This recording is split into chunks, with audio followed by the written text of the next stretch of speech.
Tá gravando, tá, pessoal? Porque eu tenho que gravar a aula, né? Para o aluno que não tiver a oportunidade de participar, vai assistir a gravação, vai ver o texto e tudo bem.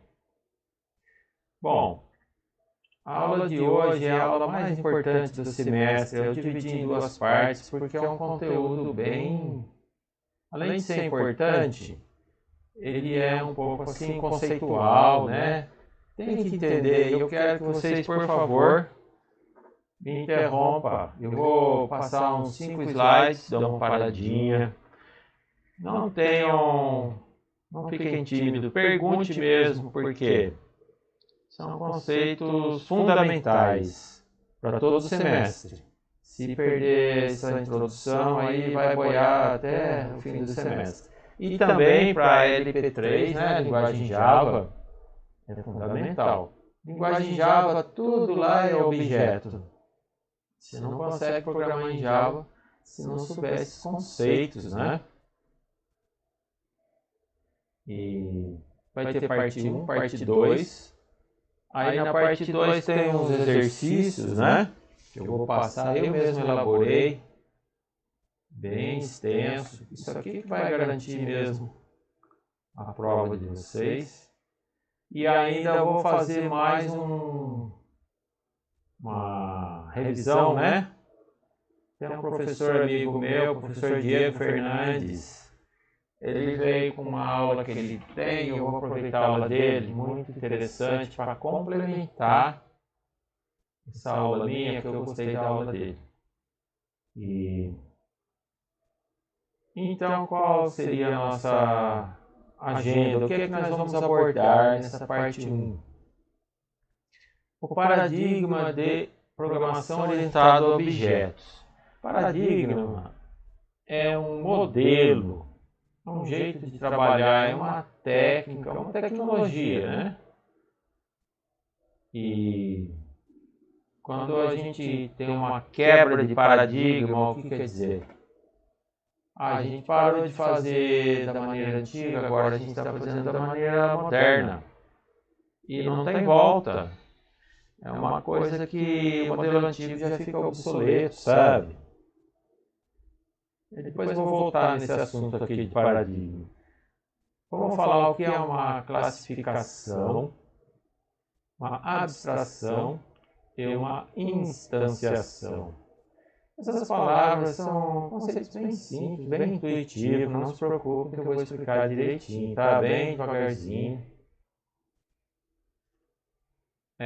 Objetos, né, do mundo real, eles são agrupados, né, em classes. Pessoas, casas, automóveis, animais, tudo são classes, são grupos de objetos. É isso que é classificação. Você organiza as ideias, né, na sua cabecinha, coisa abstrata, né? São conceitos que você cria, inventa. E você vai ter as classes de objetos. O que são atributos ou propriedades? Os objetos são caracterizados por atributos, né? Ah, uma bola de futebol é vermelha, é profissional. Isso é um atributo. Assim como você tem lá banco de dados, né?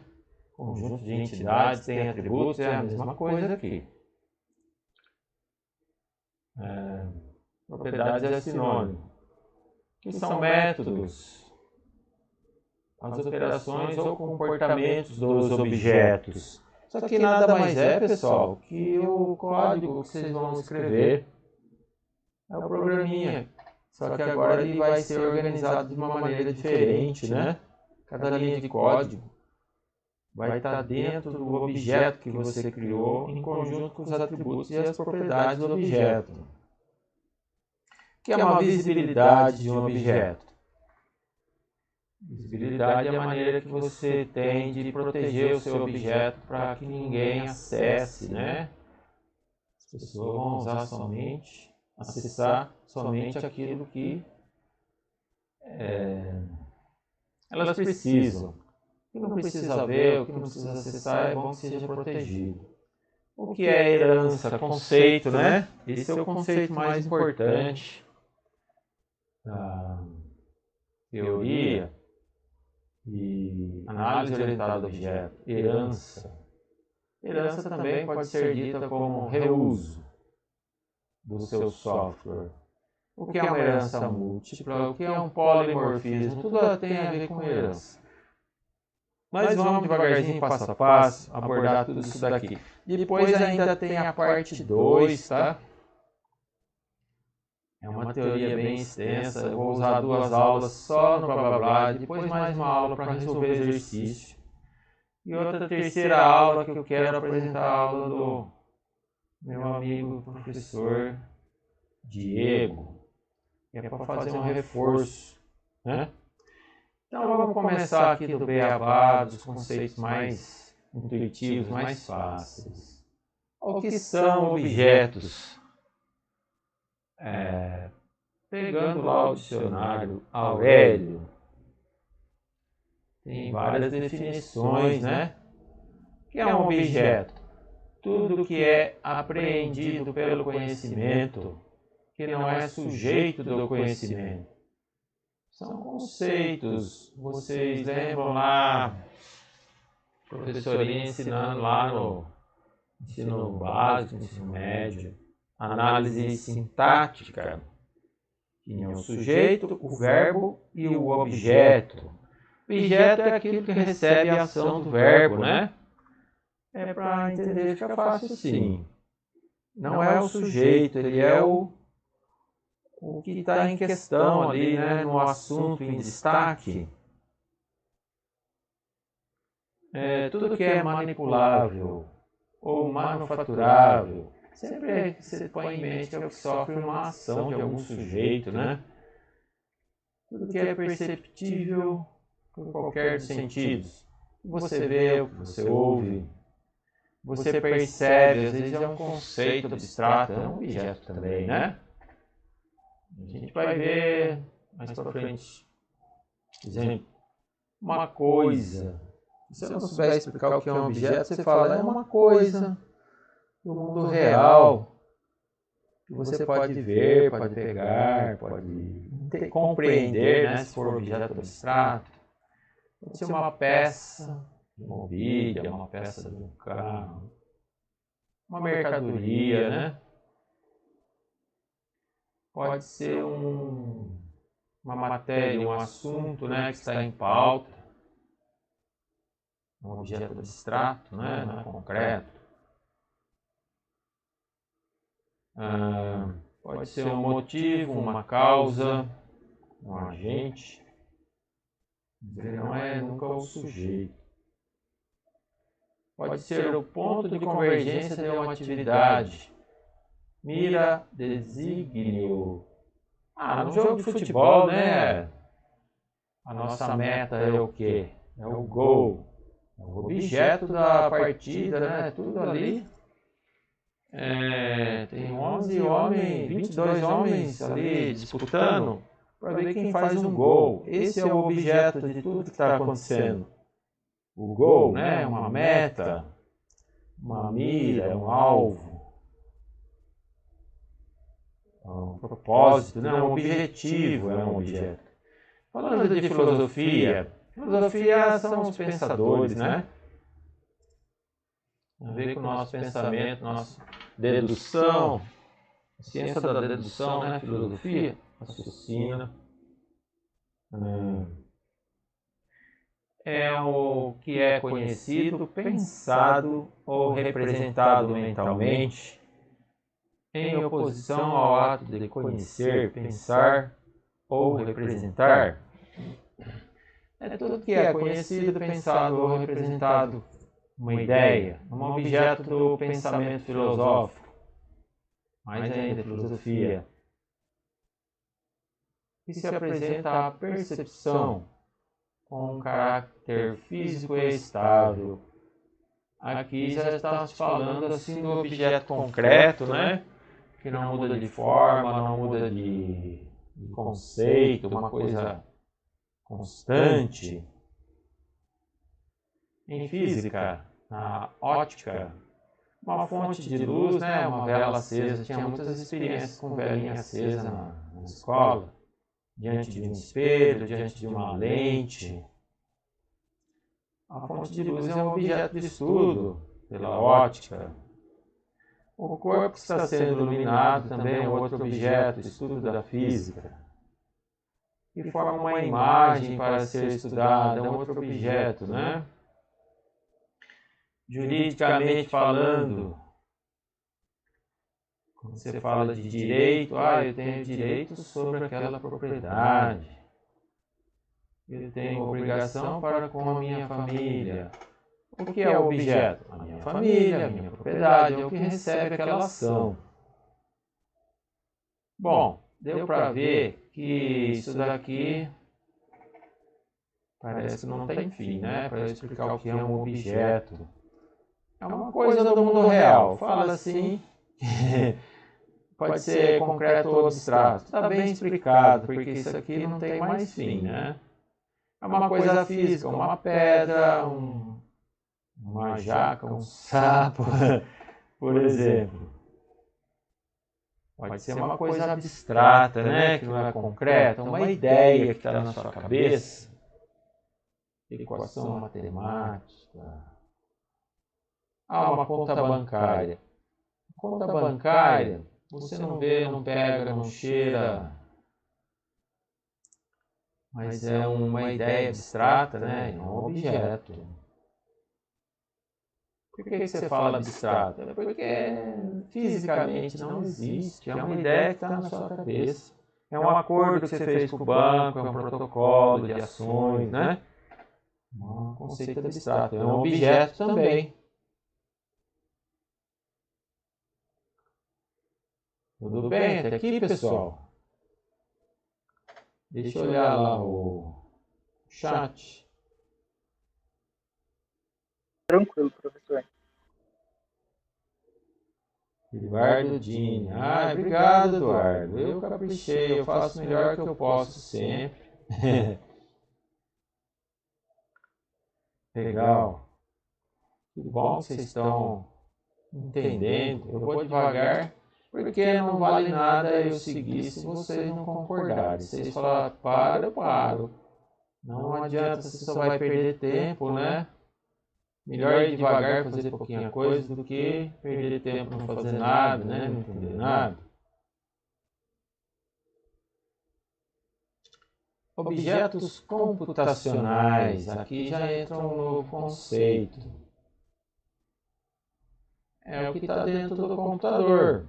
Mas não é memória, CPU, teclado, nada disso, né? Objeto computacional, pessoal, é o seguinte. Eu pego um objeto do mundo real e vou representá-lo dentro da memória do computador. Eu vou descrever ele dentro da memória do computador. Isso é um objeto computacional. O computador vai atuar sobre esse objeto, mas sempre pensando no mundo real. Se aquele objeto do mundo real é uma bola de futebol, se solta no chão, ela pula, no computador ela vai ter que pular de alguma maneira. Faz de conta que está pulando, você vai representar, não é uma coisa perfeita, completa. Mas é o que nós, analistas, fazemos, né? Representamos o mundo real dentro do computador. Você analisa um sistema, é um sistema que você olha, que você analisa, são as coisas do mundo real. O dia a dia do processo de trabalho de uma fábrica de móveis. Você vai entender aquilo, vai reproduzir tudo aquilo no computador. É isso. O sistema que a gente analisa não é sistema operacional, não é computador, CPU, memória, nada disso não interessa. O analista de sistemas, ele pode perfeitamente trabalhar longe do computador, não vai pôr a mão em nada, ele só vai pegar uma caneta e um papel, desenhar um diagrama de blocos, escrever texto, ele não vai programar nada, ele só vai especificar, vai fazer um projeto, né? Igual um engenheiro, engenheiro civil, ele desenha a planta de uma casa, ele especifica, calcula, e aí ele só vai acompanhar a execução, ele não vai mexer em nada, não vai sujar a mão com cimento, né? É lógico, esse engenheiro gosta, vai lá, mexe, se suja, é lógico. Você é programador também, pode ser um analista, lógico, a gente não resiste, né? Falar, eu vou programar, fui eu que projetei. Eu prefiro fazer do que ficar explicando para os outros. Então, a maioria das vezes, a gente é analista e programador ao mesmo tempo, né? Mas eu quero que vocês vejam que os análises de sistemas é para você olhar sempre para o mundo real. Sempre representar o mais fielmente possível os objetos do mundo real na memória do computador. É esse que é o nosso trabalho de análise orientada a objetos.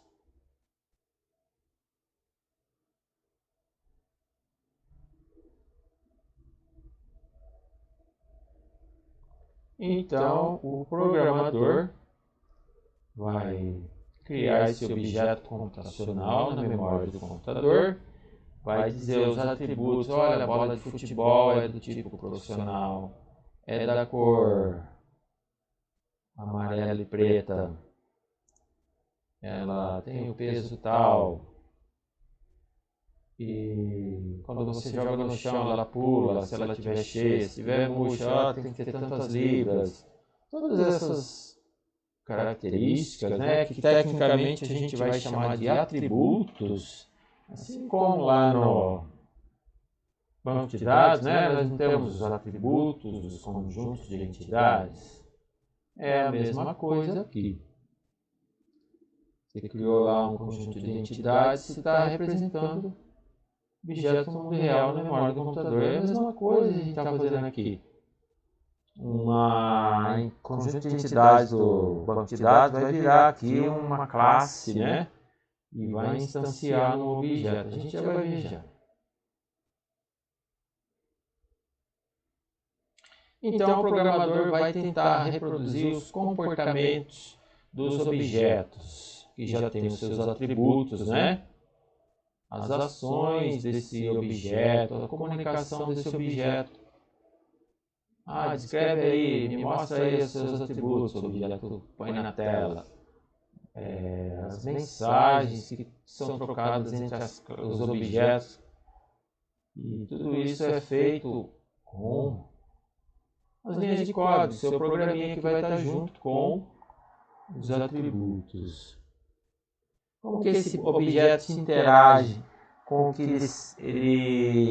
no ambiente que ele está inserido? Você vai reproduzir, tentar reproduzir o mais fielmente possível, da mesma maneira que o objeto do mundo real está interagindo ou sofre ações do ambiente externo dele.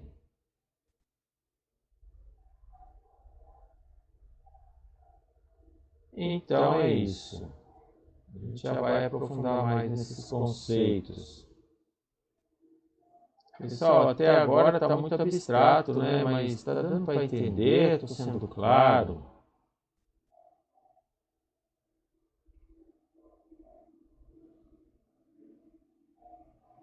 Por favor, podem falar no microfone a hora que quiser, escreve no chat, tá?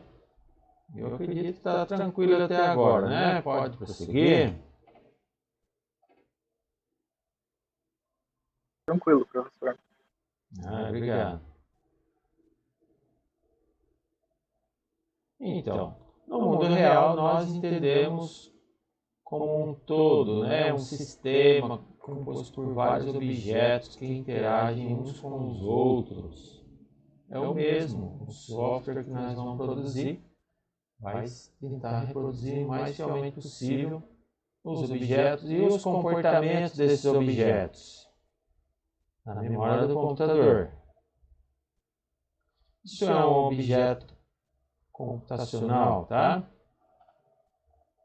E o sistema computacional é o mesmo, ele vai tentar reproduzir o sistema do mundo real o mais fielmente possível. O que é um sistema do mundo real? Se vocês já estudaram a teoria geral de sistemas, é uma teoria muito interessante, foi criada 1950, 60, um sistema. Na época, esse é um cientista alemão, um botânico, né? É Bertalanffy, se eu não me engano. É Ludwig von Bertalanffy. É uma teoria.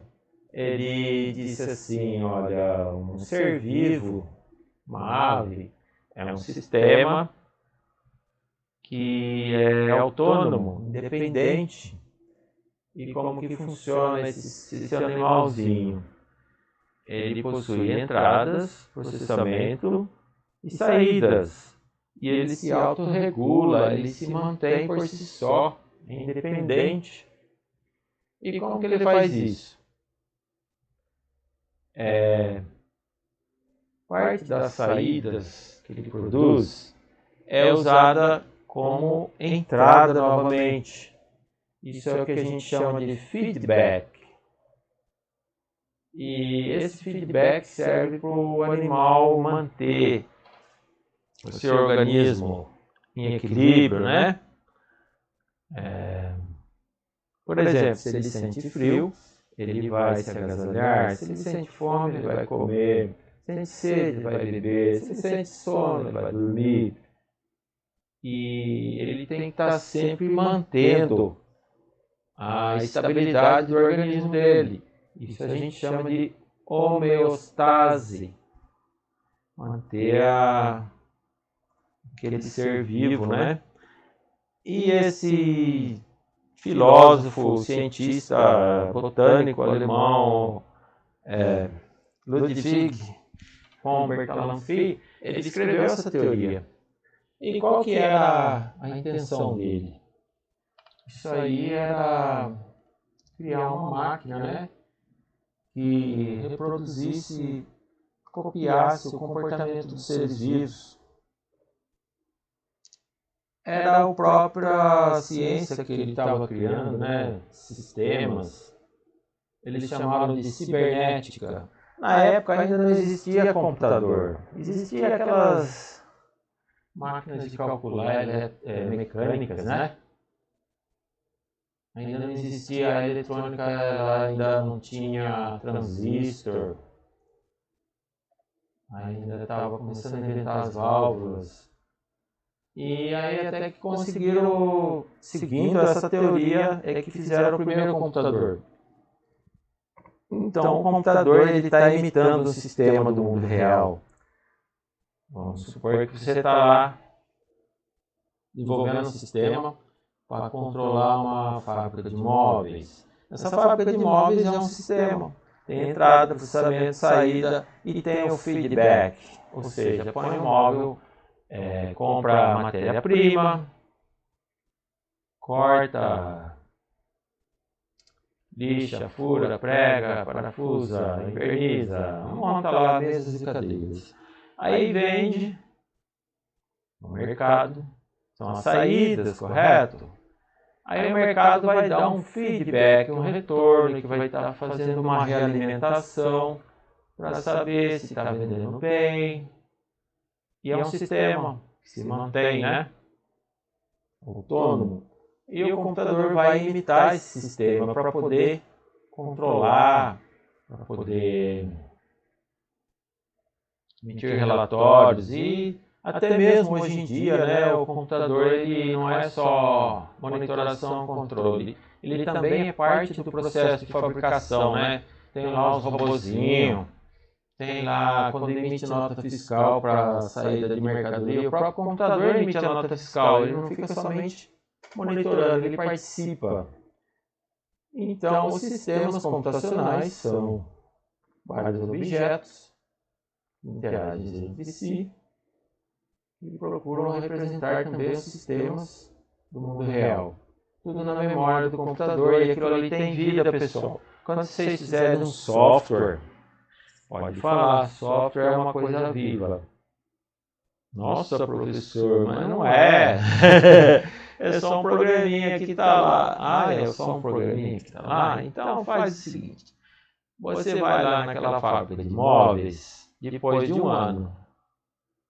Aí você chega lá e vê o gerente de produção lá, falou, olha, aqui a gente fez uma reestruturação produtiva, nós compramos máquina nova, tudo robozinho trabalhando, tem técnicos altamente especializados que operam robô, blá blá blá, blá blá blá. E o seu software está lá ainda, né? Você não fez manutenção, você não atualizou, e aí? Corre atrás do prejuízo, meu filho. Vai fazer manutenção. Então, o software não é uma coisa viva? Se você não estiver sempre atualizando ele, o que vai acontecer? Não vai servir para nada, pode jogar fora. Como ele é um espelho, né? É uma representação do mundo real, e o mundo real tem vida, o software é uma coisa viva. Então, podem ter isso em mente, pessoal. Desenvolve, projeta software, já pensando que daqui a alguns meses, no máximo, você vai ter que mexer nesse software. É uma oportunidade para você continuar ganhando dinheiro, continuar trabalhando, tá?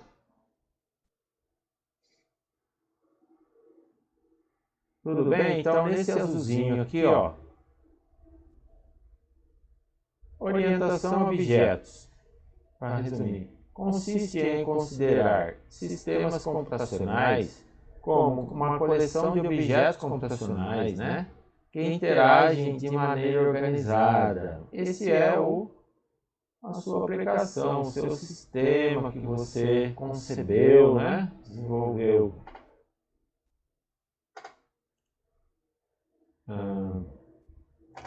Tudo bem, pessoal, até aqui?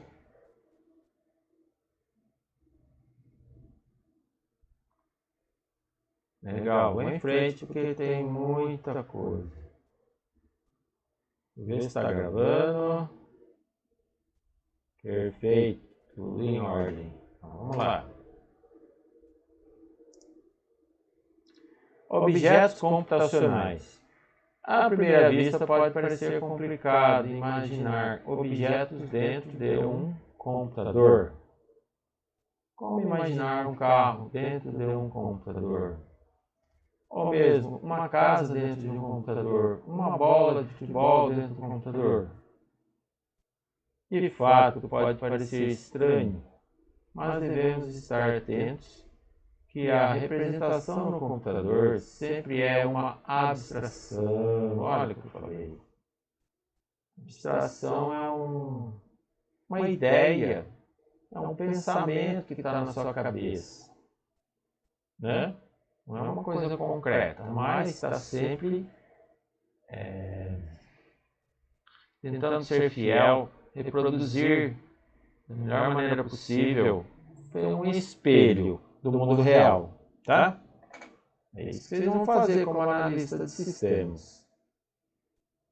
Reestruturou a fábrica de móveis, você já tem que modificar o seu software, senão vai ficar inútil.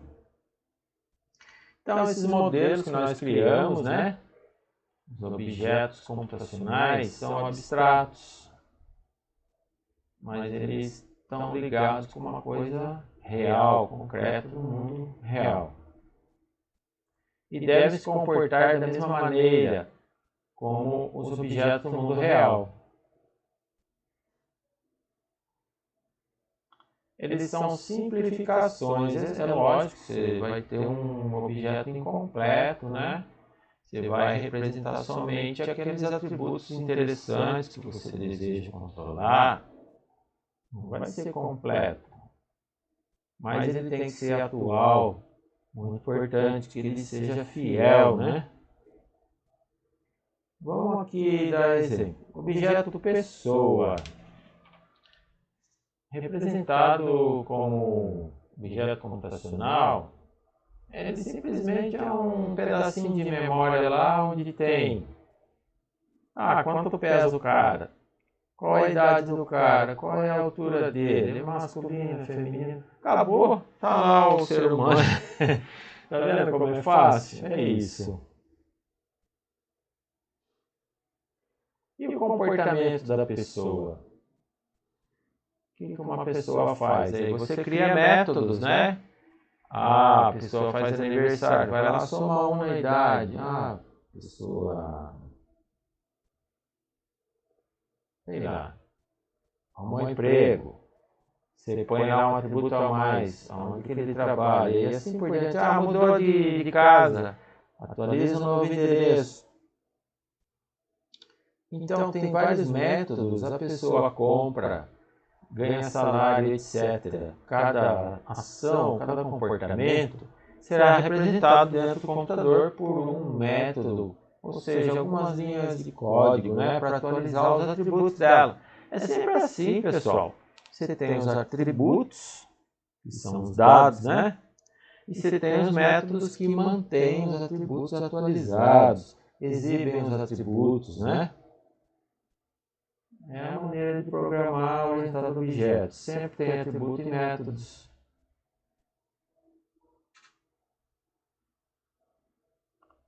Os objetos se interagem entre si dentro do computador.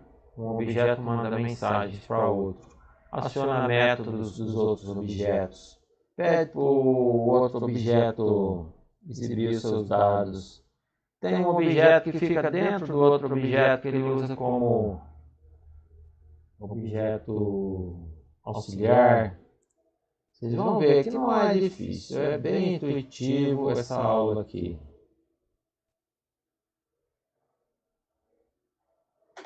Só mudar um negócio aqui, peraí.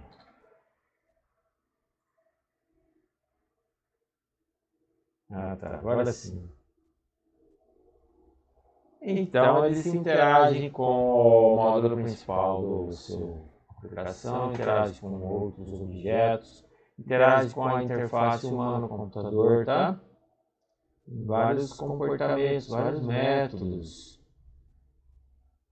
E eles têm uma forma de reação perante um estímulo, né? Ah, você aciona um método exibir, ele mostra na tela todos os dados dele. E por assim vai, né? O comportamento, os métodos que definem como que um objeto vai comportar-se diante de um estímulo. Ele recebe uma mensagem, alguém clicou num botão lá da tela, ele vai disparar um método de um objeto, né? Aqui um exemplo bem intuitivo, bem simplesinho. Se eu jogar uma bola real no chão, bola de futebol, né? No mundo real, ela vai saltitar. Não sou eu que quero, é como a bola é, né? São seus atributos, características. Ela já é assim e ela vai saltitar diante de um estímulo, diante de uma ação. Então, o que você faria? Se você quer representar uma bola como objeto computacional, você vai ter que ter lá um método chamado, sei lá, saltitar. Ela vai ter que pular de alguma maneira. Se vira. Para você reproduzir a bola do mundo real. Outro exemplo. Agora é um objeto abstrato, né?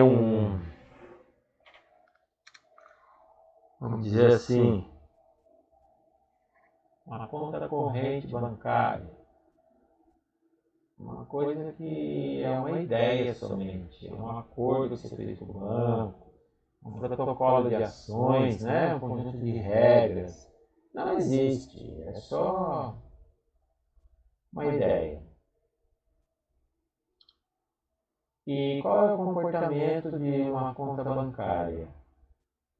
Ela se comporta da seguinte maneira: se eu acionar um método aqui chamado saque de dinheiro, o saldo da conta diminui. É um comportamento.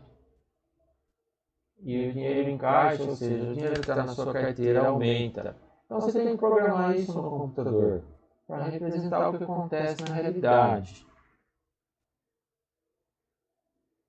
Tá bom?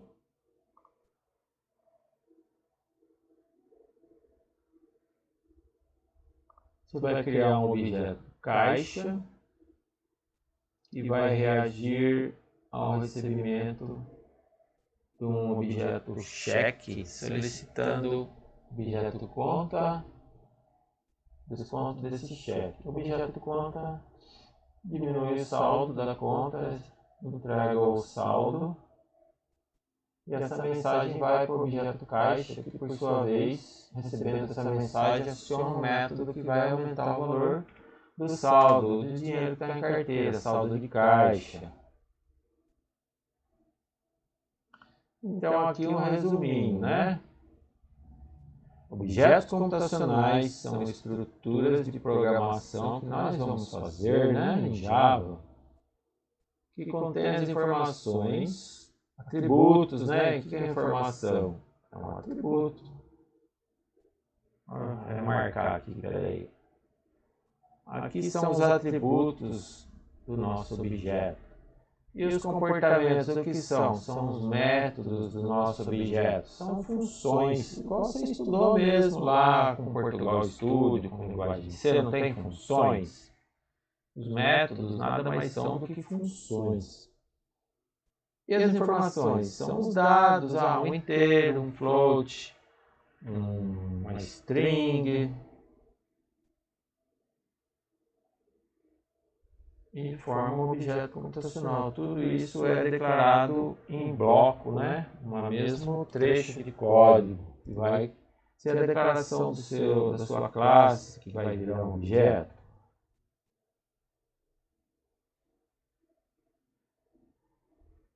Então, informações e comportamentos. Pessoal, por favor, me digam perguntas. Estou sendo claro até agora. Eu acho que está bem intuitivo, né? Posso prosseguir?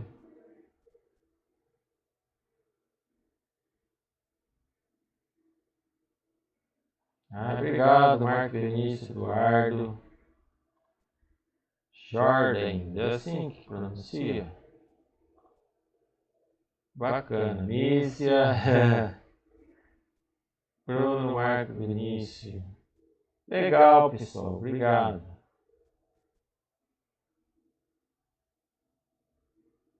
Vamos em frente. Vamos acabar logo para ir descansar logo, né? Pessoal, tem umas 36 slides. Eu vou correndo aqui, se vocês falarem, opa, volta aí. Senão fica muito enjoativo, né? Então, o que é uma abstração? Comparando uma criancinha quando nasce, ela já ouve, já está começando a falar, já enxerga bem, ela vai passear com papai e mamãe, vai na rua, anda de carro, e ela começa já a formar o seu raciocínio, o seu aprendizado, né? Então ela vê tanta informação todo dia, né? E ela começa a organizar o seu aprendizado. Então ela olha assim, eu conversei, papai, mamãe, titia, sei lá, tudo tem cabeça, mãos, pernas, anda, fala, sorri, isso é ser humano. Ela está organizando lá. Ser humano, ela cria um grupo, né, de objetos e ela põe na cabecinha, esse é ser humano. Tem um monte lá de casa, né, que você entra dentro, tem porta, se protege. Ela vai ter aquele conceito naturalmente, intuitivamente. Ela cria um grupo de objetos e dá o nome de casa. O pai e a mãe falam, isso é uma casa. Aí você mostra outra casa diferente para ela, ela fala, é casa. Às vezes ela tem dificuldade, porque se a casa for muito diferente, ela pensa que é outra coisa. E carro? Carro tem 4 rodas, anda, tem porta. Isso é uma coisa natural da criancinha. Então, elas vão criando abstrações, ideias, né, na cabecinha dela. Esses grupos de objeto são abstrações, coisa que nós inventamos, né? E cada grupo a gente vai chamar de classe. Nós vamos classificar, organizar essas ideias. As abstrações definem grupos de objetos, ou seja, classes. Cada grupo de objetos vamos chamar de classe. Que tem muito em comum, né? Cada objeto é um exemplo de determinado grupo. Casa, carro, ser humano, tá bom? E o que é uma instanciação? Uma vez que eu tenho uma forma, a forma seria aquela definição daquela classe, né? Todas as características que aquele grupo de objeto tem em comum. Ó, todo carro tem roda, motor, anda. Toda casa tem porta, todo ser humano tem braço, mão, perna, fala, tem olhos, sorri, conversa. Todo esse conjunto de características em comum, vamos chamar de uma forma, né? Você vai criar lá uma classe, codificar em linguagem Java, definir aquelas variáveis, aqueles atributos, aquilo é a forma. E aí eu posso produzir quantos objetos eu quiser, todos eles seguindo aquela forma. E a gente chama esse objeto de instanciação.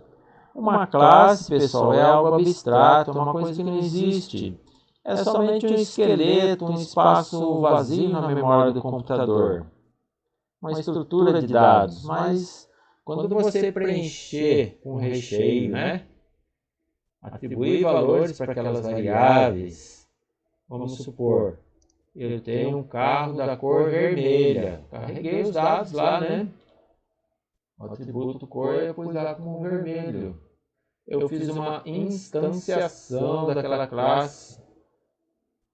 Eu posso ter milhares de instâncias, né? Milhares de cores, modelos, mas tudo é carro. Uma instanciação de uma classe é o que realmente existe, é o objeto do mundo real.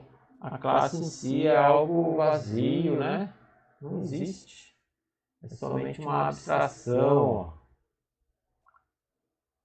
um conceito, apenas uma ideia que nós inventamos. O que existe realmente é o objeto.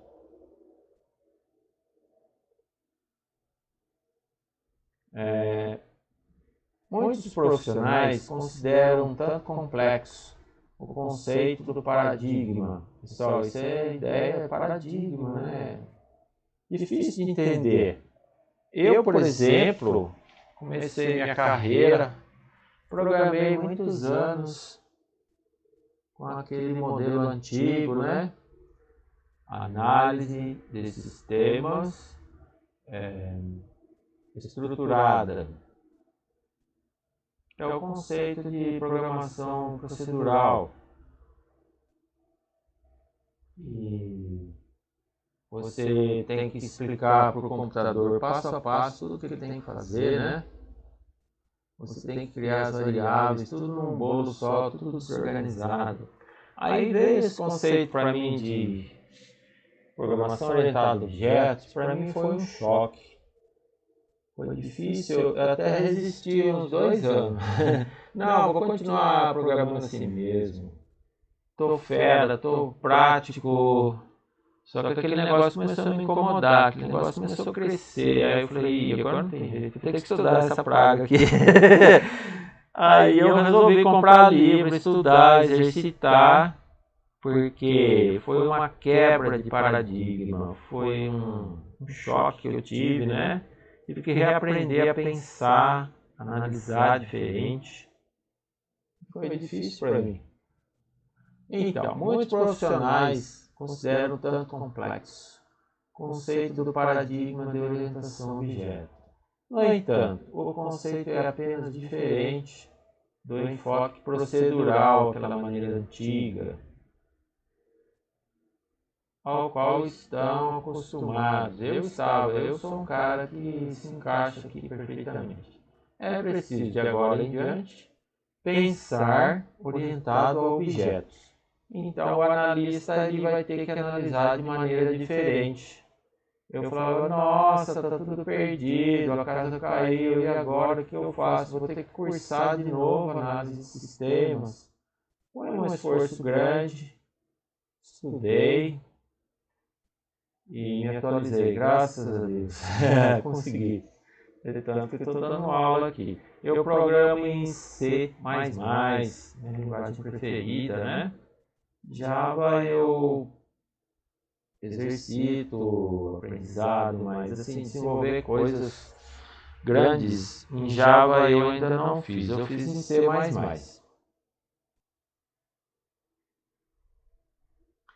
Então, para reforçar o que é uma classe, é uma categoria e os objetos são os membros ou exemplos dessa categoria. É um exemplar daquela categoria, daquela classe. Por que é classe? Porque eu resolvi organizar todo mundo que tiver perna, braço, cabeça, andar, falar, sorrir, vai ser ser humano. Tudo que tiver roda, buzinar, andar e carro. Eu separei em classes para organizar, né, as ideias do meu aprendizado. Então a classe é uma categoria e os objetos são membros ou exemplos dessa categoria. Eles têm características básicas, são os atributos em comum, formam um grupo, ou seja, uma classe de objetos. Na UML, pessoal, a UML é a linguagem que nós vamos estudar o semestre todo. A nossa aula só é UML. É uma linguagem. Não é uma linguagem de programação, é uma linguagem de especificação, vou te ajudar no trabalho de análise e dizer para o programador o que é que você quer que ele faça. Então é uma linguagem formal, universalmente padronizada e conforme você está estudando o seu sistema, você está identificando os objetos que existem ali, que você vai manipular, você vai controlar, vai programar, você já vai desenhando. Desenhei aqui um objeto, uma classe, né, aliás. E essa linguagem nós vamos trabalhar o tempo todo assim. Uma linguagem de especificação e projeto. Ela é gráfica, é totalmente gráfica, tá? Uma linguagem gráfica, não existe código como você tem em Java. Então, um grupo de objetos computacionais eu represento assim, ó. Esse cara aqui, ó. Carro. Um retângulo e o nome da classe. Simples, né, pessoal? Além do nome, eu tenho atributos e métodos. Mas é o seguinte, não precisa dizer por enquanto. Mais para frente a gente vai ver.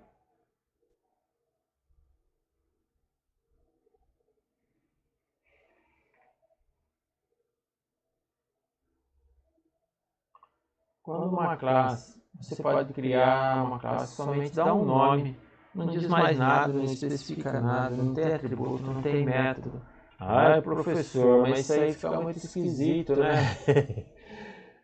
Olha, é chamada classe abstrata, porque se ela não foi definida, ela só tem nome, ela está vazia, é só uma ideia por enquanto. Você pode criar e deixar lá, falar, depois eu volto aqui, vou criar atributos, métodos, por enquanto eu já vou declarando aqui, ou então você declara para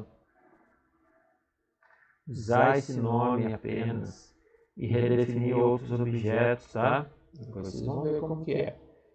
O que eu quero dizer agora para vocês é o seguinte, se vocês verem um desenho assim, ó, um retângulo nome, é uma classe abstrata? Pode ser, mas pode não ser também. Por quê? Porque vai que essa classe tem atributo e tem método, mas o cara que desenhou achou que não, julgou que não é importante, não precisa dizer esse detalhe. Pode ser que ela tenha, tá? Não quer dizer que é abstrata, é isso que eu quero dizer. Não é obrigatório especificar nem atributo e nem método. Eu posso fazer o nome e atributo, e também não falo que tem método. Não desenho aqui os métodos. Mas pode ser que tenha, pode ser que não tenha. O importante é entender o diagrama. E o que é importante também, você não vai toda hora desenhar uma classe com todos os detalhezinhos, todos os atributos, todos os métodos. Tem classe aí que tem dezenas de atributos. Não é viável, não é prático, não precisa. Às vezes você põe só o atributo que está em foco ali, sabe? Então pode ser que é abstrata, pode ser que não, tá? Pode ser que o cara está com preguiça de desenhar ou achou que vai ficar um desenho carregado. Mas se você tiver certeza que só tem um nome, é chamado de classe abstrata. Você cria esse nomezinho, ó, existe uma classe com nome abstrato, pronto. E depois lá na frente você continua a codificar, ou então você usa somente o nome, tá?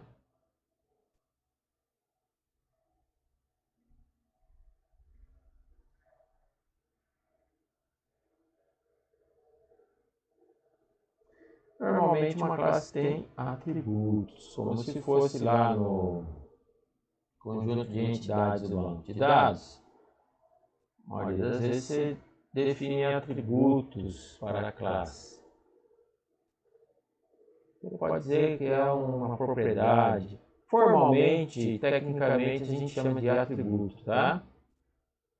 São as características daquela classe. O que é que define aquele grupo especial de objetos? Olha, todo objeto que tiver esses atributos vai estar pertencendo para essa classe aqui que eu dei o nome de ser humano, pessoa. E o que é que varia de uma pessoa para outra? Ah, o peso, a idade, sexo, né? Cor da pele, altura. A classe carro. Quais os atributos costumam variar de um carro para outro? O que interessa eu controlar para eu identificar um carro, né? É igual ao banco de dados, pessoal, é o mesmo conceito de entidades. Não vale a pena eu ficar me aprofundando muito nisso aqui. Faz de conta que você está vendo um conjunto de entidades do banco de dados. Não preciso nem explicar o que é, você já sabe, né? Já estudou banco de dados, é a mesma coisa. Classes são apenas conceitos abstratos. Você inventou isso para poder organizar os seus dados, é só isso. Você organiza do jeito que você quiser. Na verdade, classe não existe. O que é que existe? Quando você faz uma instanciação, aí sim você vai ter um objeto no mundo real. Carro de cor vermelha, marca Volkswagen, blá blá blá. Aí sim. Agora a classe carro é uma coisa abstrata.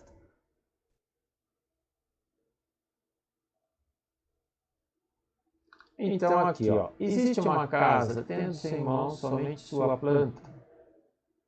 A planta seria a especificação dos atributos, mas ainda não construí a casa. Não fiz a instanciação, né, daquela projeto. Existe um carro tendo somente seu projeto.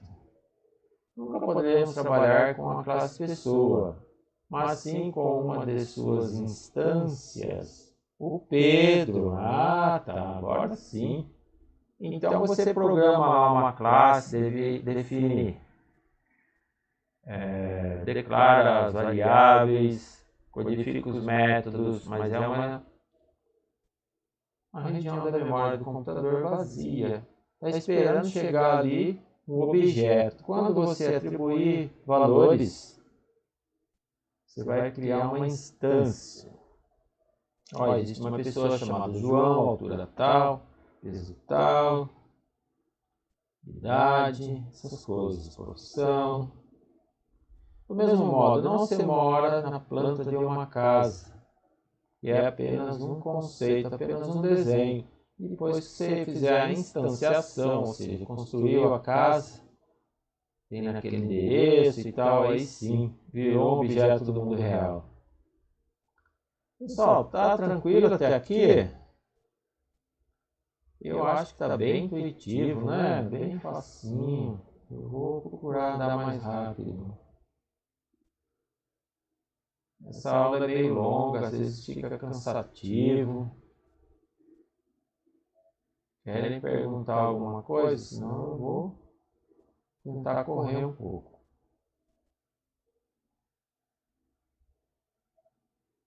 Então agora o nosso desenho ficou assim, ó.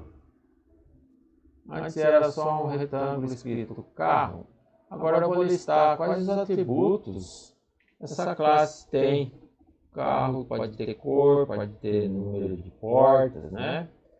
São os dados, assim como vocês já estão acostumados a fazer em linguagem C, né?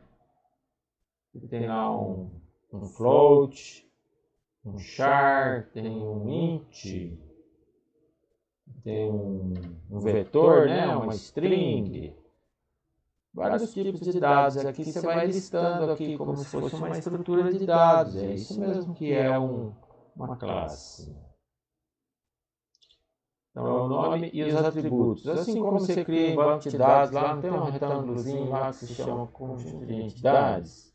Depois em volta você desenha várias bolinhas que são os atributos ou elipses, né? É a mesma coisa, só que desenhado de maneira diferente. Formalmente na UML é assim que se especifica uma classe. O programador olha para isso daqui, ele já sabe como codificar em Java, em C, em Python, em Ada, qualquer linguagem. O bom da UML é que você especifica e pode se programar em C Sharp, qualquer linguagem que queira, né? Ela é universal. Bom, falamos de atributos. Agora vamos falar de métodos, ou operações, ou comportamentos de uma classe. Tudo é sinônimo, mesma coisa. As classes, a maioria das vezes, têm métodos. Também pode-se dizer operações ou comportamentos, é sinônimo. A UML, a nossa linguagem, né? O que é o UML? Unified Markup Language, ou Modeling Language, né? Linguagem universal de modelamento. Vocês vão criar um modelo de fazer a modelagem do sistema através dessa linguagem, tá? Ela provê suporte, recursos, vai especificar tudo que você imaginar no seu sistema. Formalmente, a UML usa o termo operação. A linguagem Java usa-se falar em métodos, linguagem C++ usa-se falar em métodos também. Mas, pessoal, é só vocês saberem que tudo isso que está aqui em azulzinho é tudo sinônimo, tá? Para vocês não se confundirem no meio de um texto aí. Um método nada mais é do que uma função, assim como vocês aprenderam em Portugal Studio, aprenderam lá em C. É uma função e você vai declarar ela dentro da sua classe. E os atributos, uma listinha de tipos de dados, declara dentro da classe. É isso, pessoal. E qual que são a utilidade dos métodos ou essas funções? São atribuir valores aos dados, né? Atualizar, exibir os dados, é basicamente isso. Fazer cálculo, operações,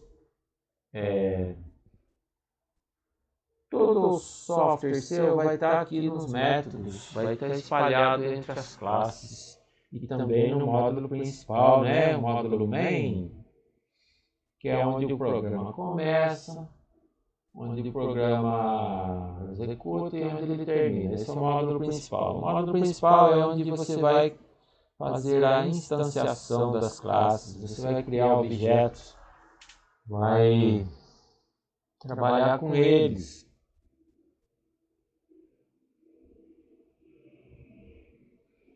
Então, grande parte do seu programa vai estar dentro da classe, dentro dos métodos, o seu código fica ali. Agora, como é que eu represento isso na UML? Assim, ó. Criei mais uma divisão aqui. Na última divisão, mais embaixo, eu vou listar os meus métodos. Tá vendo aqui que tem abre-chave e fecha-chaves? Igualzinho uma função. Então, é quase que a mesma coisa. Trabalha igualzinho uma função. Aqui dentro desses parênteses, vai ter uma lista de parâmetros. Quando você chama esse método, você tem que especificar esses parâmetros aqui. Na linguagem Java, vocês vão ver como faz isso. É como se estivesse chamando uma função mesmo. E aqui uma lista de atributos e aqui o nome. Aqui é a maneira formal, né? Como é que eu especifico uma classe? Ó, já estou pondo mais detalhes, né? Eu tenho 3 divisões: nome, atributo e método. Pessoal, não é obrigatório desenhar sempre tudo isso. A maioria das vezes você põe só o nome lá e põe o mínimo necessário para não ter que... Ó, o conselho que eu dou para vocês: sempre que for desenhar um diagrama do UML, desenhe o mínimo necessário. Faz somente o que foi pedido. Sabe por quê? Dá menos trabalho, termina mais rápido. E depois? Ah, lá na frente mudou, mudei de ideia, redefiniu tudo. Você vai ter que pegar vários diagramas que você já desenhou e refazer tudo. Então, E também a hora que a pessoa que está lendo, interpretando o diagrama que você fez, quanto mais simples, mais fácil de entender. Põe somente o que for necessário ali. É lógico, a pessoa que está interpretando o diagrama vê um retângulo com um nome só, ali não está dizendo para ela que é classe. Como é que é o mesmo nome da classe lá? Básica, né? Classe abstrata. Eles sabem disso. Então, procura fazer somente o necessário, não fica pondo muito detalhe. Às vezes você quer botar em foco aí um método, um atributo, tudo bem, você põe. Mas se você quiser pôr tudo sempre, você vai fazer um desenho carregado, difícil de manter, né?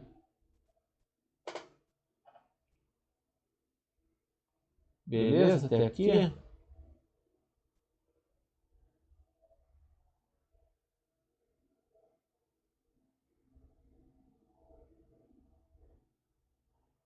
Ok.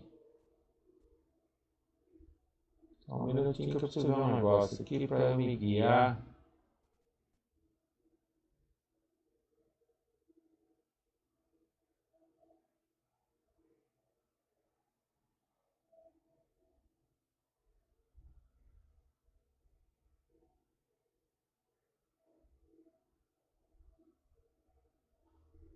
Pessoal, o horário da aula vai até 22h45, 15 para as 11. Eu tenho bastante tempo ainda, mas seria aula presencial, né? Ou seja, a gente fala, explica a teoria e depois a gente deixa o aluno trabalhar à vontade, conversar à vontade, fazer exercício, né, em grupo, trabalhar no laboratório. Ninguém aguenta ficar nesse blá blá blá o tempo todo aqui, nem eu nem vocês, né? Portanto, eu vou falar a teoria até um horário aí, depois eu vou parar E aí a gente vê o que faz em seguida, se a gente vai em frente e continua na outra aula. Eu pretendo ir até o número 36, ó, nós estamos no 20, tá? Acabar logo. Vocês acham que está muito cansativo? O que vocês acham? Legal, vamos correr, vamos lá, vamos dar um gás aqui. Vamos chegar no fim do 36. Visibilidade. Pessoal, visibilidade nada mais é do que a proteção, né? Permissão de acesso aos dados da sua classe e aos métodos da sua classe. É isso. Você fala que eu vou esconder um atributo que ninguém vai ver, ele vai se tornar invisível. É isso que é visibilidade. Ah, eu quero esconder o método para ninguém usar, para ninguém saber que existe. Não vai conseguir rodar ele. O método se torna invisível. Ele está protegido. Mas por que eu faço isso? Porque eu não quero que ninguém veja, não quero que ninguém rode esse método. Ô, meu professor, e por que você fez o método? Olha, esse método é para uso interno da classe, tá? Quando você vai instanciar um objeto, ele roda internamente, ninguém vê. Alguns atributos também são para uso interno. Então você torna invisível, protegido, porque ninguém, na maioria das vezes, pode ficar mexendo nos atributos diretamente. Como que você mexe? Você chama um método, aí o método vai lá e atualiza, calcula, né? É sempre assim que é feito. Exibe os dados, né? Mostra na tela. A maioria das vezes, sempre que você julgar assim, ó, o usuário não tem nada que o outro programador que vai usar a classe que eu criei, né? Ou você mesmo, não tem nada que ficar mexendo aqui. Protege tudo por default. Só vai abrindo conforme necessidade. É mais segurança. Evita erros, né? Ah, mas fui eu mesmo que criei. Tudo bem, você vai se proteger de fazer coisa errada. Isso aqui é visibilidade. Então você esconde. Quando você esconde, você diz que fez um encapsulamento. É o termo técnico. E como é que eu protejo tanto métodos como atributos? Você vai especificar na codificação. A linguagem UML, ela tem esses conceitos aqui, ó. A visibilidade de um atributo ou método pode ser privada, protegida, pública ou pacote. Eu vou explicar, é bem simples. Se eu falar que um atributo é público, o que quer dizer? Alguém que instanciou um objeto vai poder acessar diretamente os atributos desse objeto. Vai poder mexer, alterar, exibir diretamente. Não é muito usado, mas sei lá, aí depende. Depende do que você está fazendo. Público é acesso total aos atributos ou aos métodos. Qualquer um pode acessar. E o que é um atributo ou um método protegido? Protegido é o seguinte: as únicas pessoas que podem é um acesso mais restrito, né? É permitido acesso, mas é mais fechado um pouco.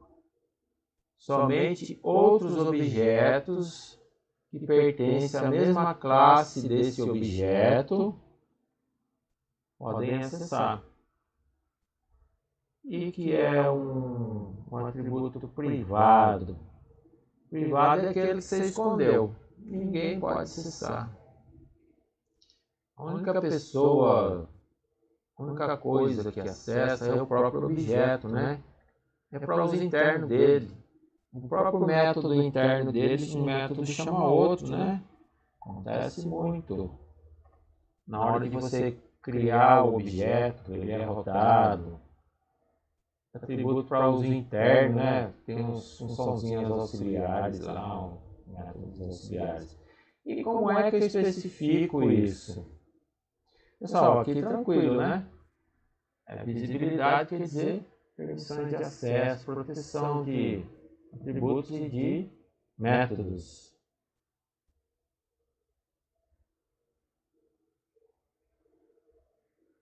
Então, a visibilidade pode ser privada, protegida, pública ou pacote. Eu não expliquei pacote, né?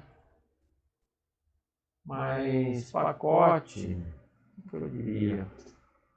Vocês já compilaram aí um software que tem vários módulos, várias bibliotecas? Eu acho que ainda não. O pacote é quando você gera o .exe da vida, aquilo ali foi tudo empacotado, né? São vários trechos de código, funções que foram agrupadas, compiladas junto. Isso é o pacote. Então, existe também esse pacote. Isso vai mais da linguagem Java, sei lá, na OML a gente não usa muito. Não existe. Então, visibilidade privada,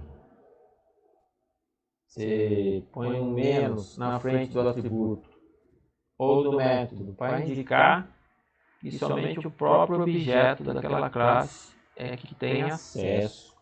Você tornou ele invisível, oculto, encapsulado, está totalmente protegido.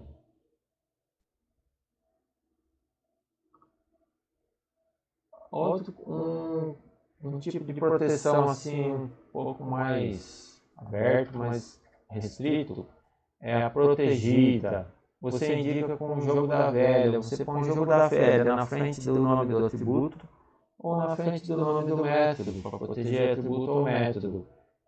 E o que significa protegida, como já falei?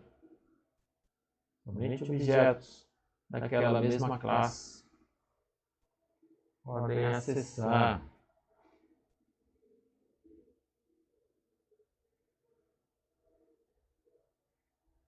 E pública? Pública é totalmente aberto, totalmente desprotegido. Eu quero mesmo que todos usem. Depois o sinal de mais. Aqui, como é que você desenha? Olha, pessoal, aqui está já completinho aqui, ó. Como é que você faz padrão da linguagem OML? Você especifica uma classe. Aqui está tudo, ó.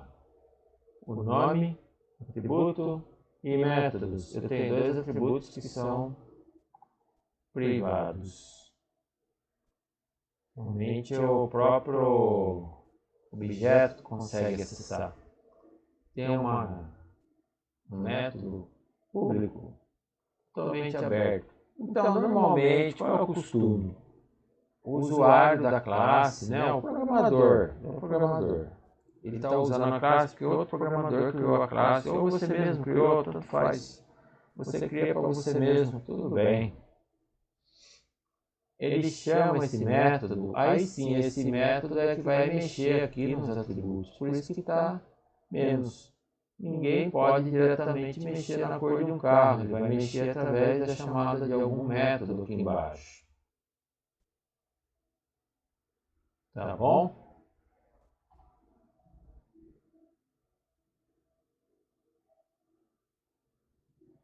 Dúvidas? Bem intuitivo, está bem claro, né, pessoal?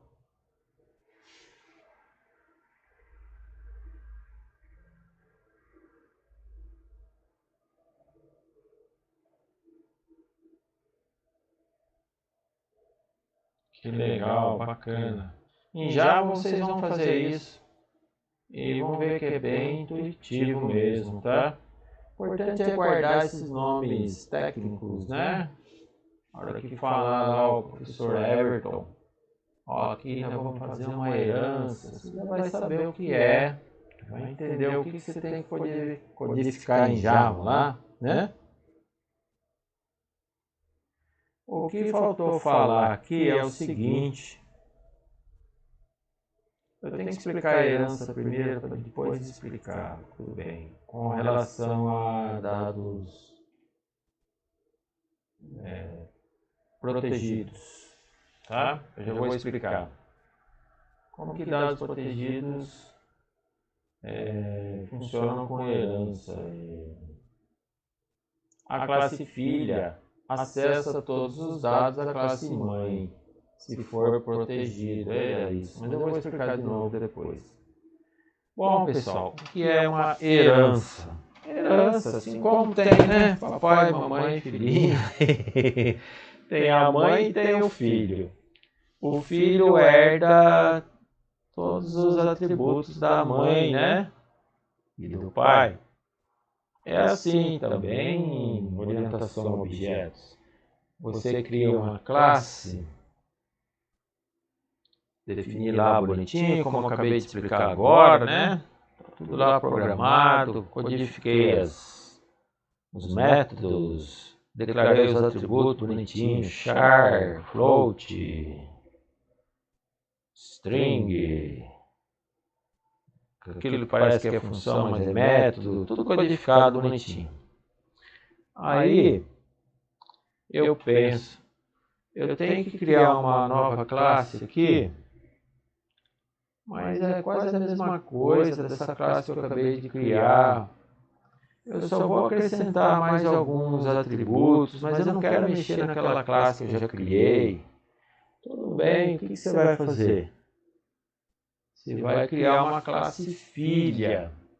Aquela classe mãe vai dar origem a uma outra classe, que é a classe filha.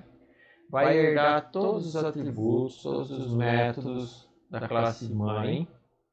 E você ainda pode acrescentar o que você quiser de atributo, de método, pode estender aquele código à vontade. O que a gente está fazendo aqui? Que é um termo muito usado, né? Na literatura, você vai ver muito. Você está fazendo reuso de software. Você aproveitou um código que já existe e está criando um código novo. Olha que bacana.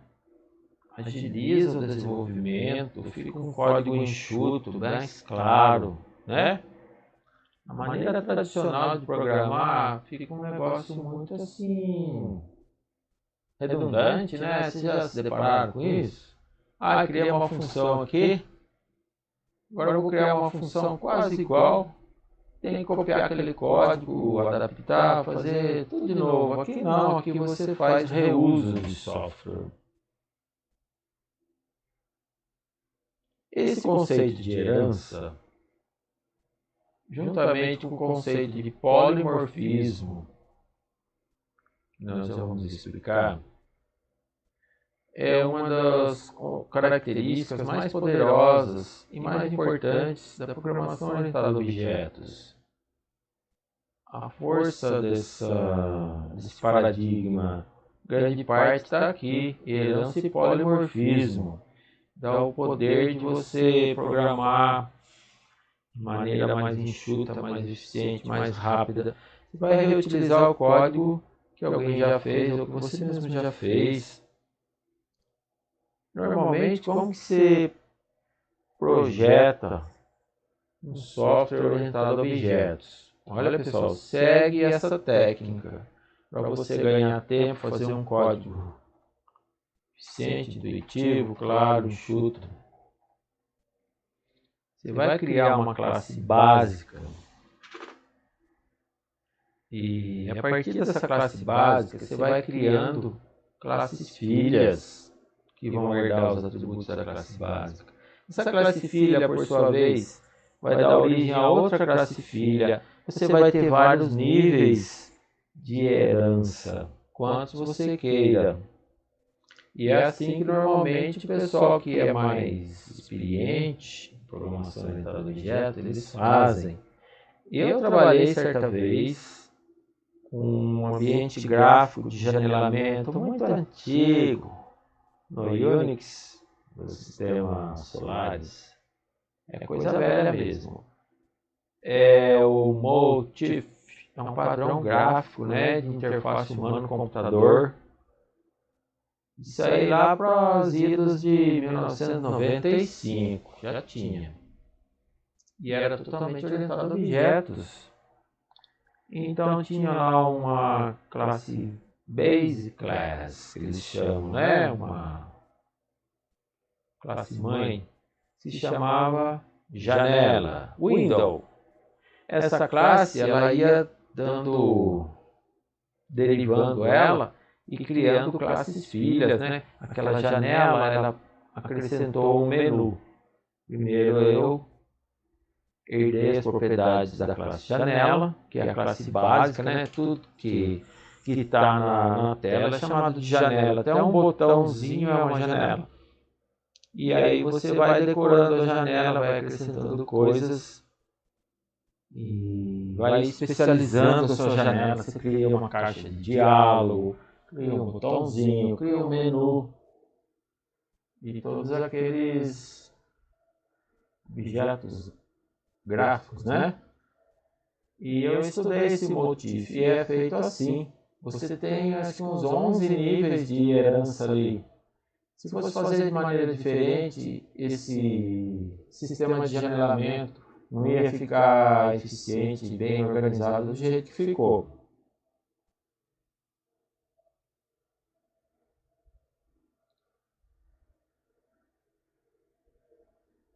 Beleza? Então pense nisso, pessoal. Reuso de software. Reaproveitamento de atributos e métodos através de herança, de derivação de classes filhas. Lá em Java vocês vão ver como que é feito. Aqui eu só vou representar no diagrama de blocos e só. Você ganha muito tempo. Economiza linhas de código e manutenção futura também. Fica muito mais fácil. Então a classe mãe e classe filha é chamada tecnicamente superclasse e subclasse, tá? Essa é a maneira correta. No inglês também é conhecido como superclasse, esse sinônimo de base class, que vai dar origem às outras, né? Em português a gente usa mesmo superclasse e subclasse, classe mãe e classe filha, tá?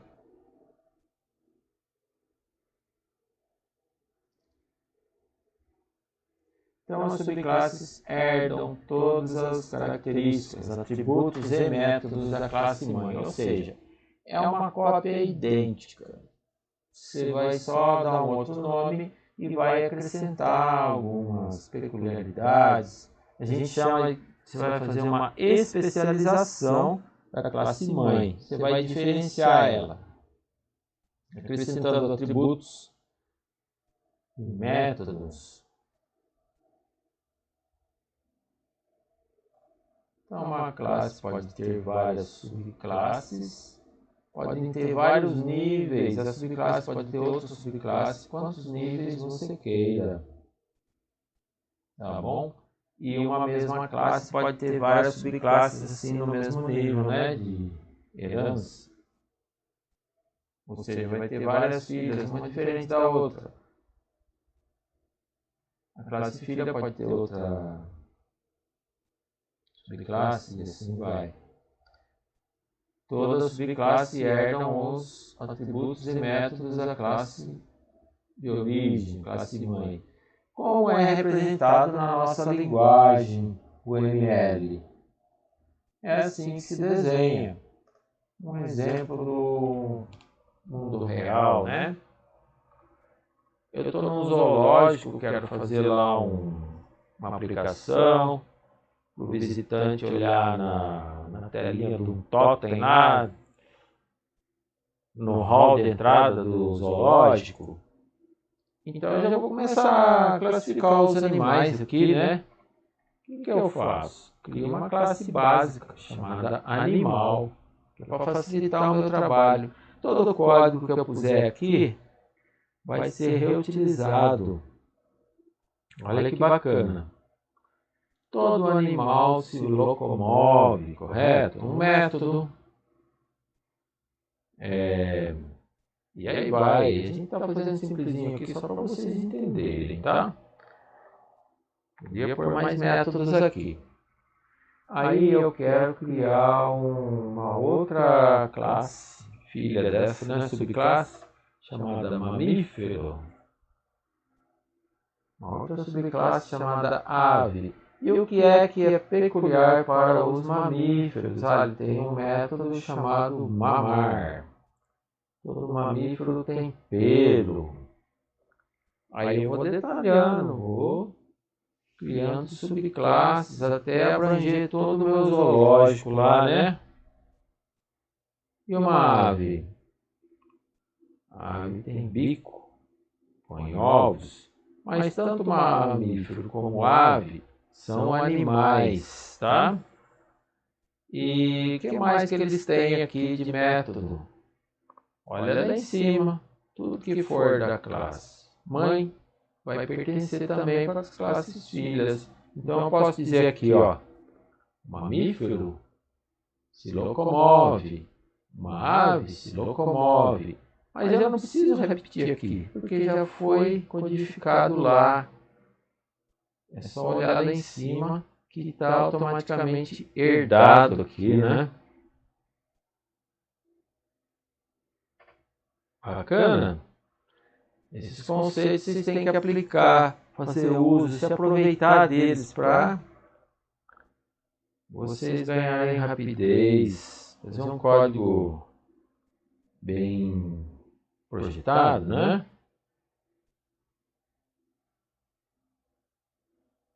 Pessoal, estou seguindo aqui, ninguém está perguntando nada, pode abrir o microfone, pode escrever no chat. Também já está quase no fim, aqui estamos terminando. Herança múltipla. Herança vocês entenderam o que é, né? Está indo muito rápido, mas herança é isso daqui, ó. Classe mãe, duas classes filhas, você indica com uma seta de baixo para cima, porque obriga você a olhar de baixo para cima para ver quais os métodos que todos esses caras também vão herdar lá de cima. E é desenhado dessa maneira.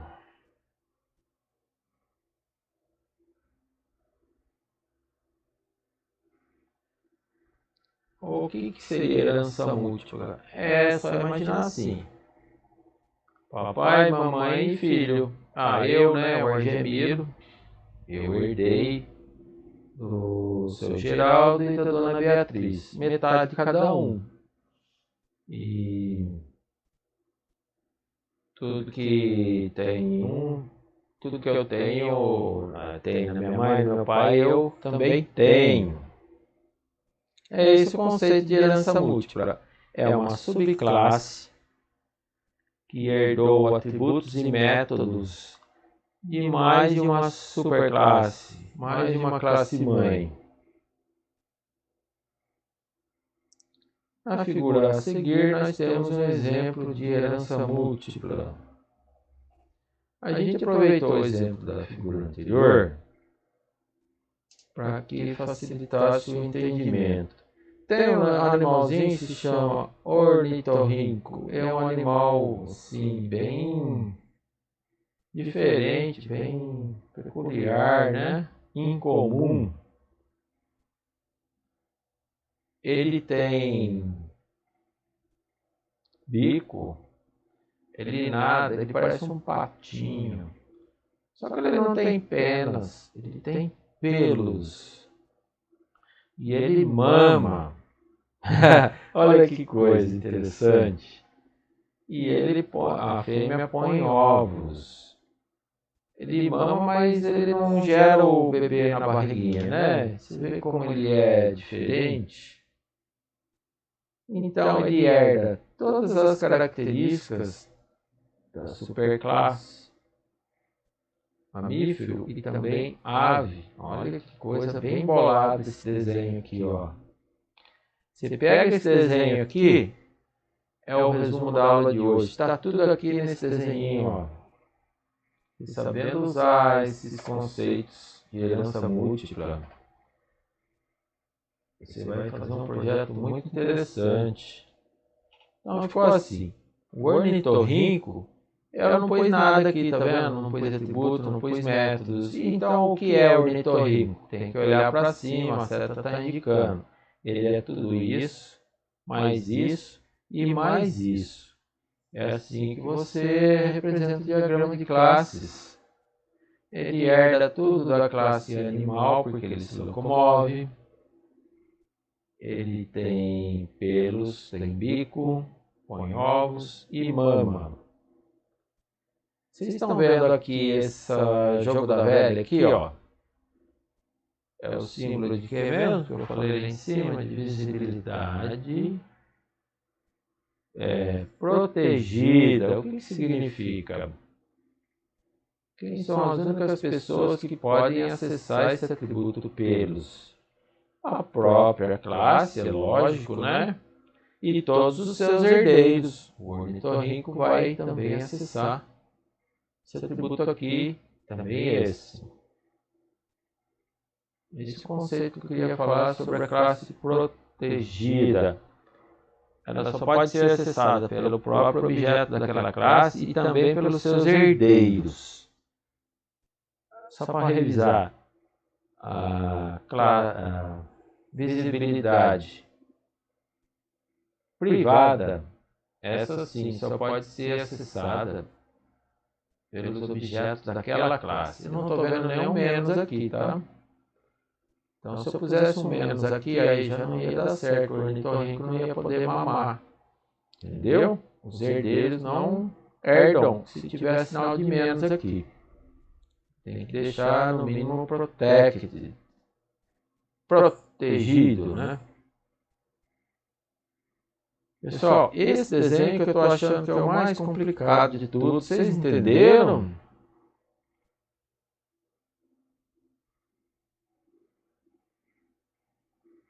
Guarda esse desenho, que desenho valioso. Segue esse modelinho.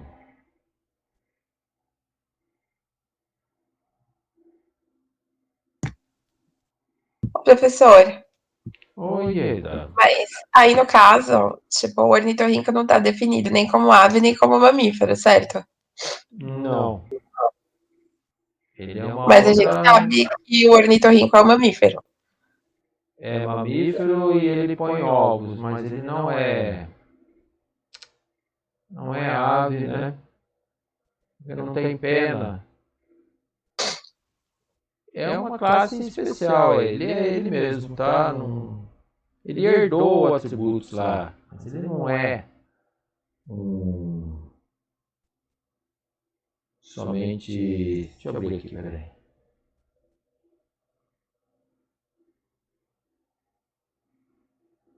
Ele não é uma soma de mamífero com ave, tá? Ele herda tudo dos dois. Ele é uma nova classe, ele é ornitorrinco.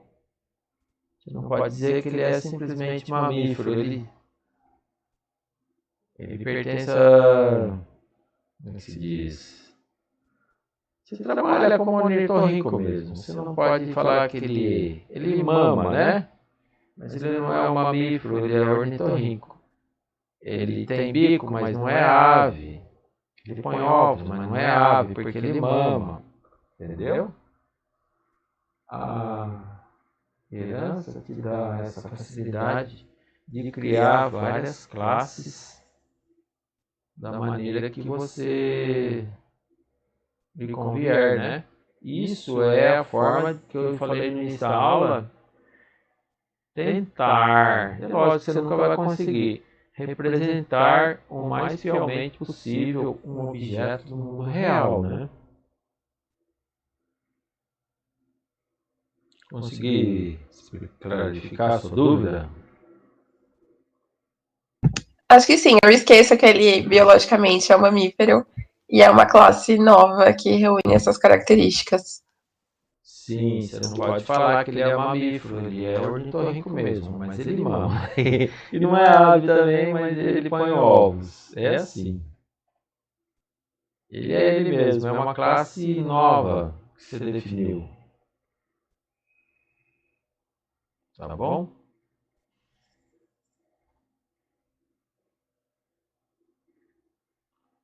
Polimorfismo, um outro conceito de programação orientada a objeto.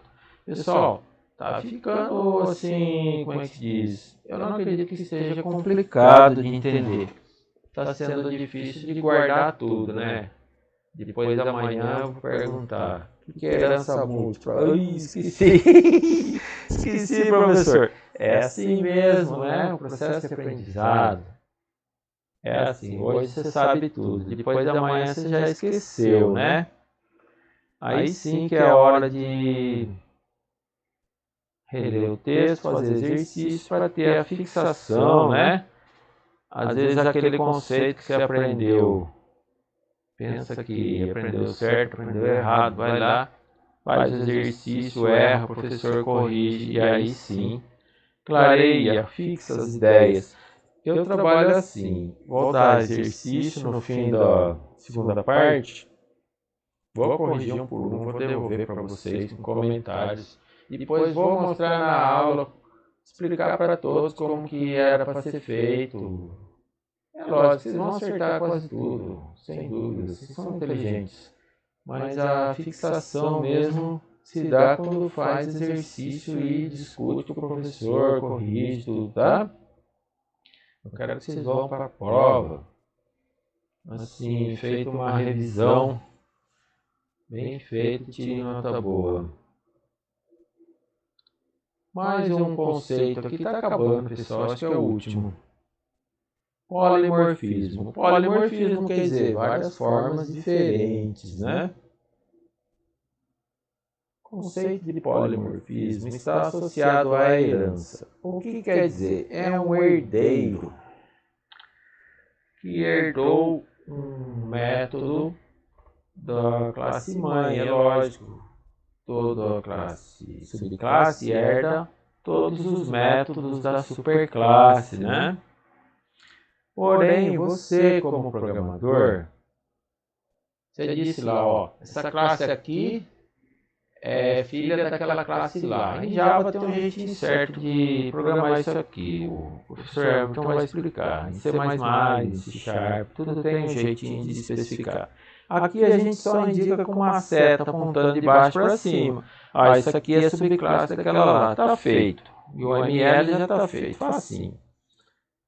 Só que lá no programa Java, você pega aquela classe que você herdou lá de cima e reprograma ela, declara tudo de novo, só que de uma maneira diferente, mas com o mesmo nome.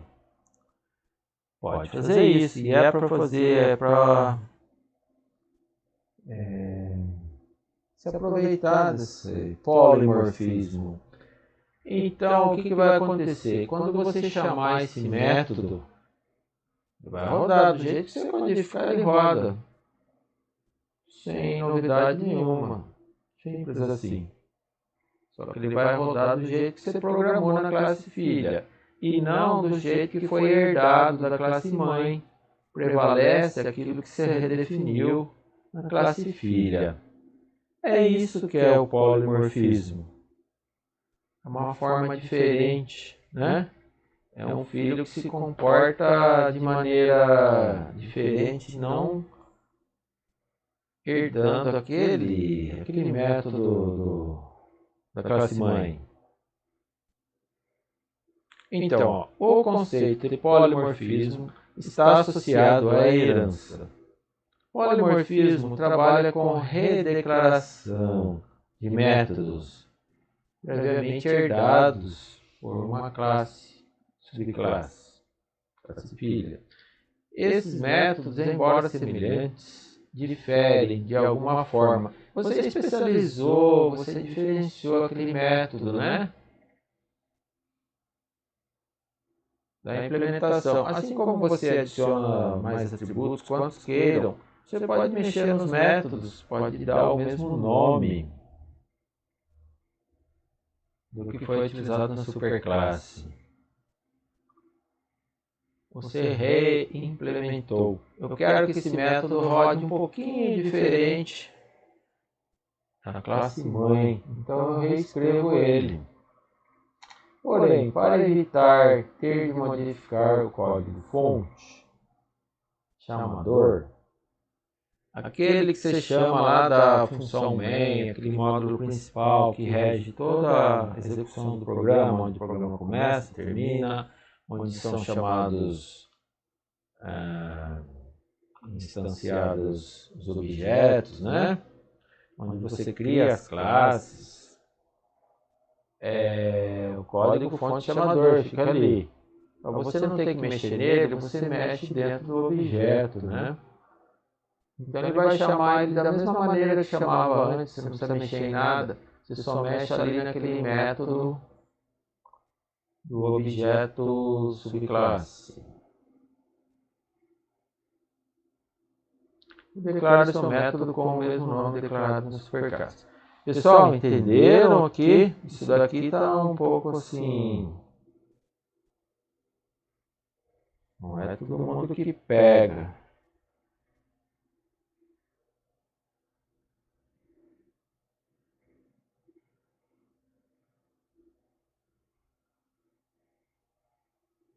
Vitor Fernandes, professor, mas não seria melhor definir ele como uma das classes que poderia mais se encaixar, já que seria inviável definir coisas que não se enquadram definitivamente em um? Então, Vitor, esse animalzinho no mundo real ele é esquisitinho mesmo, né? Se você falar que ele é ave, não é ave. Se você falar que ele é mamífero, ele não é mamífero. Então, é uma classe especial mesmo. Ornitorrinco é classe ornitorrinco, não tem jeito. Herança múltipla. Tem um exemplo lá nos exercícios do urso, né?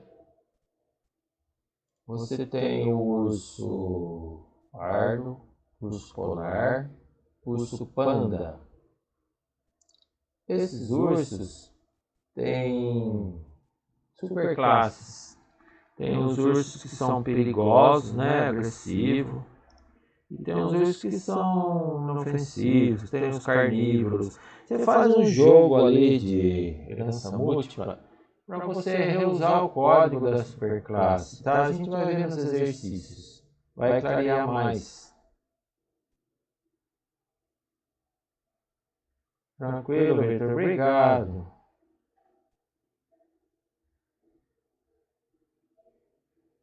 Tudo é questão de reuso de software, do que já foi definido, você redefine. Polimorfismo. Assim, pode existir dois ou mais métodos com o mesmo nome. Ou seja, um método da classe mãe com o mesmo nome da classe filha. Mas na classe filha você foi lá e adaptou, você modificou. Então, na hora de chamar, você chama da mesma maneira, só que o comportamento é diferente. Por isso que é chamado de polimorfismo. É o mesmo código, o mesmo método com duas formas diferentes. Polimorfismo. Assim, pode existir dois ou mais métodos com o mesmo nome, diferenciando-se da maneira como foram implementados. Sendo que o sistema é que é responsável por identificar. Ele vai rodar o método da classe mãe ou da classe filha? Ele sempre roda o da classe filha, que foi redefinido. Prevalece o que você redefiniu sempre, não o que foi herdado. Beleza?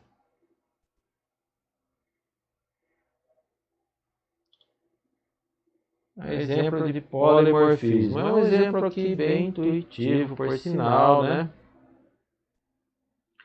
Eu, Argemiro Bevilacqua, tenho uma conta ali no Banco do Brasil, Agência Castelo Chapadão. Conta corrente comum. O que os atributos de uma conta corrente bancária? Só para simplificar, né, pessoal? É lógico que tem muito mais coisas. Tem o saldo, né? Atributo saldo. E o método? Qual o comportamento? Pode fazer um saque. Vamos parar por aqui. Vamos fazer só isso. Então, toda vez que eu rodo esse método e chamo ele, né? Saque. Entre parênteses aqui, tá vendo? Ó, ele espera que você informe um parâmetro de execução, né? Quanto que você quer sacar? R$100. Chamo lá, saque 100. E o que ele faz, esse método? É simplesinho, ele vai lá no saldo, subtrai R$100. Tá feito. Tá? Essa é a conta comum. Só que aí o Argimiro foi lá, abriu uma conta poupança. E tem também uma conta cheque especial. Aquele cheque que você pode sacar mais do que você tem no saldo. São duas subclasses que foram especializadas, que herdam todos os atributos da classe mãe, né? Uma conta especial, ela se comporta quase igual a uma conta comum. Eu não vou codificar tudo de novo, já foi declarado lá em cima que tem saldo, né? Só vou redefinir aqui o que? O saque da conta comum é diferente do saque na conta especial. Esse método, ele precisa primeiro ver o limite para saber até quanto que eu posso liberar, né, não tendo fundos. Um pouquinho diferente. Então percebe, pessoal, o polimorfismo? É o mesmo nome. O sistema sabe que ele jamais vai rodar isso aqui, porque ele foi redefinido aqui, ele sempre vai rodar o que foi redefinido. Legal. E aqui também tem um atributo a mais, né? Conta comum, não tem limite, chegou no zero, rejeita o cheque, não pode sacar, nega, né? Então foi feita uma especialização aqui. E conta poupança? Conta poupança tem um comportamento quase igual a conta comum. Eu não preciso ficar declarando aqui que existe atributo saldo. Já foi declarado lá em cima. Não repete aqui não, viu? Tem o método do saque. Eu herdei lá, eu vou fazer igualzinho conta comum. Olha, quase tudo igual, não preciso ficar codificando tudo de novo, né? Conta poupança, eu só vou acrescentar aqui a data de aniversário. Porque todo mês nessa data eu vou acreditar juros.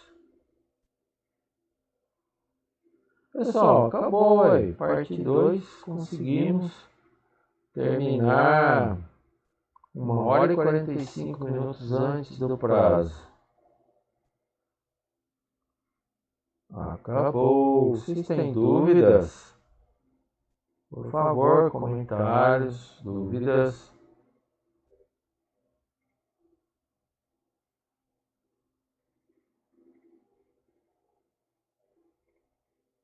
Eu estou sendo claro nas minhas explicações até agora. Por favor, pessoal, perguntem.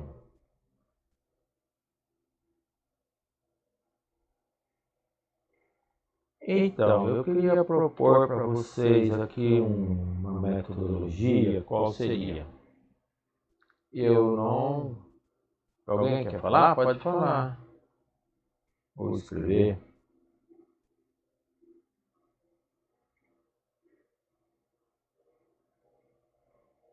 Nós começamos essa... Deixa eu desligar o gravador aqui, peraí.